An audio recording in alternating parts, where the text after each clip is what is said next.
tous! Alors aujourd'hui je voulais vous faire une petite vidéo à propos du carnaval. Pour quelle raison? Parce qu'on y arrive bientôt et que je me doute bien que certains n'ont pas de carnaval peut-être chez eux, de là d'où ils viennent. Et donc je voulais expliquer un petit peu comment ça fonctionne le carnaval en Belgique, faire un peu un folklore. Donc voilà, je vais vous expliquer ça. Donc tout d'abord, moi je vais parler que d'un type de carnaval qui est celui que je connais le mieux, c'est ce qu'on appelle le carnaval de type binchois. Le Binche, ça se situe au sud de Bruxelles, donc en Wallonie. C'est pas hyper loin de la frontière, enfin il faut quand même faire quelques kilomètres, mais c'est pas hyper loin non plus. Pourquoi je veux parler de celui-là et pas des autres? Ben, comme j'ai dit, parce que je le connais peut-être mieux que les autres, parce qu'aussi c'est celui qui est le plus ancien et le plus authentique, parce qu'il est patrimoine immatériel de l'UNESCO depuis 2003, et ouais. Et probablement aussi parce que ben voilà, c'est probablement l'un des plus beaux carnavals qu'on ait en Belgique. Donc, let's do this, on commence. Alors tout d'abord, il faut savoir qu'on ne sait pas vraiment de quand date le carnaval. On n'en a aucune idée. Les premières traces écrites remontent au XVIIIe siècle, mais avant, ben, on ne sait pas trop. Comment ça se calcule la date du carnaval? Alors, peut-être qu'il y a souvent des fêtes qui ont une date fixe. C'est le cas pour la parade de la Saint-Patrick, c'est le cas pour d'autres fêtes, comme, je sais pas moi, Noël, c'est une date fixe. C'est pas le cas pour le carnaval. Donc ça signifie qu'on a un carnaval chaque année, mais que chaque année, la date va varier. Donc par exemple, le poster que j'ai au magasin, c'est un carnaval qui s'est passé au mois de mars, je crois que c'était en 2016. Et ben, celui de cette année-ci, donc celui de 2017, se passe fin février, du 26 au 28 février, à Binche. Alors comment on calcule? Eh bien tout simplement on se base sur la date de Pâques. C'est 49 jours avant Pâques en fait le carnaval. Donc vous avez Pâques, vous avez carnaval et avant le carnaval vous avez ce qu'on appelle les semonces. Alors je ne vais pas rentrer dans les méga détails du carnaval. Pourquoi? Parce que c'est super compliqué. Chaque carnaval a ses règles. Binche est probablement le plus codifié des carnavals. Donc je m'excuse d'ores et déjà si je fais des erreurs. J'essaie vraiment d'expliquer la culture belge aux Français qui viennent dans mon magasin. Donc je suis vraiment désolée si je fais des erreurs. Je suis pas binchoise moi-même, je suis de la Louvière. Donc voilà, désolée. Alors, on va essayer d'expliquer simplement. Les semonces, très simple, c'est ce qu'on va faire, c'est ce qu'on appelle des répétitions en fait de musique quoi. Le but c'est de se préparer avant le carnaval. On va répéter les airs de musique. Alors je vais pas détailler, mais chaque week-end vous avez c'est consacré à différents instruments. Donc il y a les saumons sans batterie, il y a les saumons sans d'autres types de saumons si vous voulez. Donc chaque week-end est prévu pour un type de musique. À la fin donc des saumons, il y a vraiment deux gros jours importants. Il y a le jour de la jeunesse, c'est en fait un grand bal où viennent les jeunes de différents partis politiques. Donc chaque parti politique organise son petit bal. Normalement la règle c'est de venir costumé. Ceux qui ne le veulent pas peuvent venir également, mais alors ils doivent être bien habillés. Donc une belle robe, un beau costume pour les hommes. Et à la fin de la soirée, il y a une élection du plus beau costume. Voilà. L'autre jour qui est important avant les 3 jours du carnaval, ça va être ce qu'on appelle les trouilles de nouilles. Je ne sais pas vraiment le traduire en français correct, mais en gros tout le monde se déguise. Le but du jeu, ça va être d'aller voir vos potes et de voir s'ils vous reconnaissent. Si personne ne vous reconnaît, tant mieux, ils vous doivent un verre. Si ils vous reconnaissent malheureusement, vous leur devez un verre. Voilà, ça c'est la règle du carnaval.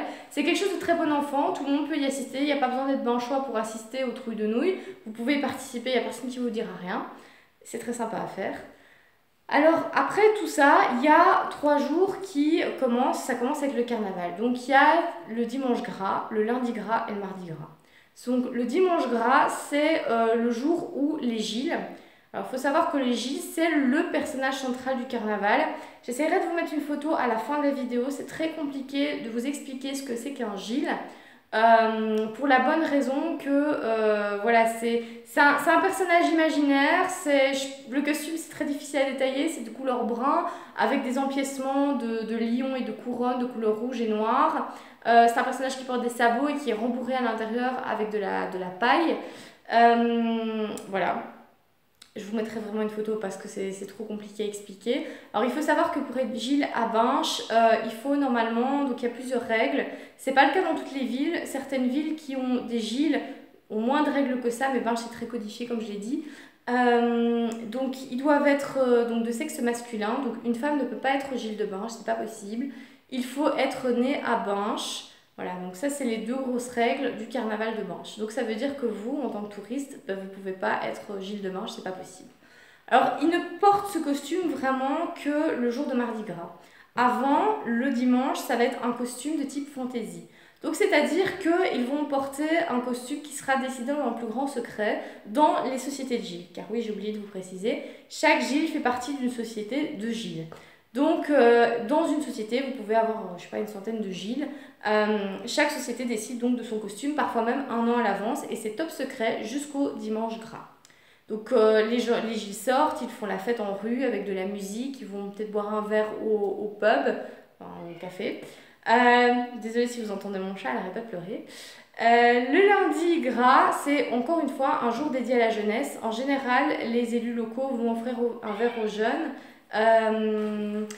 Ils vont aller donc encore une fois faire la fête dans les pubs, se balancer des confettis à la figure, sortir en rue, commencer à déconner, écouter de la musique. Enfin, c'est aussi très sympa si vous voulez rencontrer des gens et que vous connaissez personne avant. C'est le bon moment, je pense, pour faire des rencontres. Le mardi, le lendemain, alors là, c'est le jour. Alors, c'est un jour qui commence très tôt puisque ça commence à 4h du matin pour les Gilles, hein, je précise, hein, c'est pas 4h du matin pour tout le monde. Alors, c'est possible d'assister comme ça à ce qu'on appelle le ramassage des Gilles. Il suffit de connaître quelqu'un de Binche. Si vous connaissez quelqu'un de Binche, c'est tout bénef. Et si vous savez vous lever tôt. Et comme ça, vous pouvez assister au ramassage. Alors, c'est quoi ce machin-là? Alors, il faut savoir que les Gilles se préparent à la maison. En général, c'est madame qui va aider son mari à s'habiller parce que c'est pas super facile de s'habiller avec un costume de Gilles. Le plus difficile, à mon avis, ça doit être le bourrage. Le bourrage avec de la paille, c'est pas simple. Chaque société va en fait aller chercher tous ses membres à la maison directement. Donc tous les membres sont suivis d'une petite troupe de musiciens et ils vont chacun à leur tour aller chercher chez les uns et les autres tous les Gilles. Une fois que la société est regroupée, eh bien, ils vont dans leur local et dans leur local, ils vont prendre ce qu'on appelle le petit déjeuner. Donc ils vont boire, et c'est ça qui est bien, une petite coupe de champagne et des huîtres. C'est la tradition à Binche. Ouais, c'est un petit peu bizarre comme petit déjeuner à 4h du matin. Enfin, là, on n'est plus à 4h du matin, on est un petit peu après. Mais quand même, ça reste bizarre. Donc après ça, tout le monde va porter un masque de cire. Alors, j'en ai pas à vous montrer. C'est très personnel, en fait, le masque de cire. Et c'est un des trucs les plus compliqués à trouver, je pense. À la limite, dans le commerce, vous allez pouvoir en trouver en plastique. Pour ceux qui vont aller au carnaval et qui ont envie de rapporter un souvenir. Je vous dirais de ramener le masque en plastique, ça fait un petit peu triste, mais c'est comme ça. Tout le monde va ensuite se rendre à ce qu'on appelle la commune. Chez les Français, c'est la mairie, où ils vont rencontrer monsieur le maire, monsieur le bourgmestre, qui va remettre des médailles. En fait, les médailles, tout le monde n'en reçoit pas. Ce sont des médailles liées au nombre d'années où ils ont été Gilles, à ce qu'ils ont fait pour leur société. Donc, on leur offre des médailles.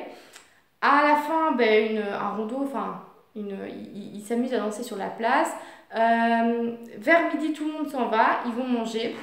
Et c'est à 3h que vraiment la fête commence. Donc si vous ne pouvez pas assister au matin, c'est pas bien grave, puisqu'à 3h, c'est vraiment à ce moment-là que la fête commence. Donc à 3h, il faut vraiment être là. Ça commence pas sur la place de Binche, ça commence du côté de la gare. Donc petit indice pour ceux qui y vont. Comment ça se passe en fait? Donc vous avez plusieurs sociétés, il n'y a pas que les Gilles, hein. Il y a les Gilles, il y a les paysans, il y a les Pierrots, il y a les Arlequins, enfin il y a plein de personnages autour des Gilles. Donc il ne faut pas croire que ça passe en 5 minutes la parade des Gilles, ça prend quand même un petit temps. Il y a des sociétés de fantaisie aussi, vous pouvez vous déguiser, il n'y a pas d'interdit là-dessus. Si vous souhaitez mettre un costume, allez-y, amusez-vous. Donc comment ça se passe? Donc les Gilles ont un panier qui est rempli d'oranges. En général, c'est des oranges sanguines. Non, c'est pas des oranges de montagne. Et encore heureux, puisqu'ils les balancent en fait. Donc ils les jettent et il faut les rattraper. De temps en temps, il y en a un ou deux qui présentent. Voilà. Ce sont des gens très gentils. Donc en général, quand c'est des petits bouts de chou à l'avant, ils présentent le panier pour que vous puissiez prendre une orange. Voilà. Elles sont super bonnes d'ailleurs. Soyez quand même prudents avec le jeté d'orange, parce que c'est vrai que ça peut faire mal quand on s'en prend dans la figure. Donc voilà. Alors, ces Gilles vont porter donc à ce moment-là vraiment le costume officiel, on va dire, celui qui est le plus populaire. Et certains vont porter un chapeau qui est fait de plumes d'autruche. Alors ça peut être blanc, tout blanc, ou alors les plus chers sont colorés. Il faut savoir qu'ils ils vont pas le porter s'il pleut. S'il pleut, bien sûr, le chapeau ne sera pas porté parce que ça coûte tellement cher qu'on ne peut pas se permettre de mouiller ces plumes d'autruche et de foutre en l'air le chapeau alors que ça coûte des milliers d'euros, quoi. Donc voilà. La fête se poursuit et à 21 h sur la Grand Place, il y a un grand feu d'artifice qui est tiré. Tout le monde se réunit sur la Grand Place pour assister à ce feu d'artifice. Donc il faut savoir que la fête peut continuer jusque minuit, mais doit s'arrêter avant le mercredi des cendres, donc le lendemain. Tout doit s'arrêter, vous avez encore de la musique. Tous les pubs sont pleins, je vous le dis tout de suite, n'espérez pas avoir une place assise au carnaval de Binche, c'est pas la peine. Mais je vous jure que c'est à voir une fois dans sa vie. J'essaierai de mettre une vidéo à la fin pour vous faire vivre un petit peu l'atmosphère, mais sachez que je passerai dans mon magasin jusqu'à en casser les oreilles de mes voisins, je m'excuse déjà auprès d'eux, mais je passerai la musique du carnaval, comme ça vous ferez une idée. Donc si vous entendez des bruits de batterie, des bruits de fanfare, c'est normal, c'est parce que c'est le carnaval et que je me remémore le carnaval. Il n'y aura pas de Gilles, hein, je suis désolée. J'ai oublié de préciser tout à l'heure que les Gilles de Binche ne peuvent pas sortir de la ville de Binche. Voilà, donc c'est sûr qu'il n'y aura jamais un Gilles de Binche qui va venir au magasin. C'est exclu, voilà. Qu'est-ce que je peux vous dire encore? Quelques chiffres peut-être. Alors un costume de Gilles se loue. Bien sûr, il y a des loueurs de costumes. Ça se loue à peu près 100 euros. Pour la fabrication d'un costume, c'est à peu près 600 euros. Ouais, c'est pas donné. Un Gilles va balancer entre 24 et 40 kilos d'orange sur la journée du Mardi Gras. Ça fait beaucoup d'orange. Un chapeau en plume, ça pèse à peu près 3 kilos. Et le chapeau va coûter, comme j'ai dit, un bon millier d'euros à fabriquer, hein, pas à louer. À louer, je dois dire que je ne sais pas très bien combien ça coûte, mais à mon avis, ça ne doit pas être donné non plus. Donc voilà, j'espère en tout cas que vous en savez un petit peu plus sur le carnaval. Je vous réserve d'ailleurs une petite surprise à ce propos bientôt. Je ne sais pas si certains Binchois vont tomber sur la vidéo, je m'excuse d'avance si j'ai fait des erreurs, mais vraiment c'était pour expliquer à nos amis français comment ça se passe dans les grandes lignes. Je voulais aussi remercier la famille Kerstens, j'espère que je ne me gourre pas sur le nom de famille, pour le superbe cadeau que vous m'avez fait, il est juste magnifique, voilà, je vous dis rien les gars, ça ne se mange pas, je vous le dis tout de suite, mais c'est un très beau cadeau qui figurera dans le magasin prochainement, lundi si tout va bien. J'espère vous retrouver rapidement donc, au magasin. Si vous avez des questions, si vous avez envie qu'on parle du carnaval, si vous voulez des conseils, surtout, vous n'hésitez pas à m'envoyer un petit message. Et comme d'habitude, je suis super ravie de pouvoir vous aider. Je vous souhaite à tous une bonne journée ou soirée. Et à bientôt au magasin. Salut!